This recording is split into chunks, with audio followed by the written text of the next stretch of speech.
నమస్తే. అందరికీ తొలి ఏకాదశి శుభాకాంక్షలు.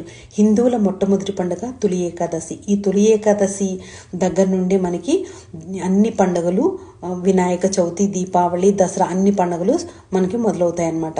ఈరోజు ఈ ఏకాదశి రోజు బియ్యంలో మురా అనే రాక్షసుడు ఉంటాడు కాబట్టి బియ్యాన్ని అంటే అన్నము అవి తినకుండా మనము ఉపవాసం ఉంటూ ఉంటాము. అస్సలు ఉపవాసం ఉండలేము అనుకున్న వాళ్ళు అన్నాన్ని భిన్నం చేసుకుని అంటే పొంగల్లాగా చేసుకుని తినచ్చు అనమాట. అంటే ఆరోగ్యం బాగలేని వాళ్ళు అన్ని గుళ్ళల్లో కానీ ఇళ్లల్లో కానీ పేలాల పిండి ప్రసాదంగా పెడుతూ ఉంటారు. దక్షిణాయనం ప్రారంభం అవుతుంది కాబట్టి మన పెద్దల్ని గుర్తు చేసుకుంటూ మనం పేలాల పిండిని తయారు చేసుకుంటూ ఉంటాము. పెద్దలకి తర్పణాలు వదులుతూ కూడా ఉంటాము. అటువంటి ఆషాఢశుద్ధ ఏకాదశి చాలా మంచిదన్నమాట. ఈరోజు ఉపవాసం ఉంటే అన్ని ఏకాదశులు చేసినంత ఫలం లభిస్తుంది. అందరూ చేతనైనంతగా ఉపవాసం చేస్తూ ఈ దేవుడికి దగ్గరగా ఉంటూ సాయంకాలము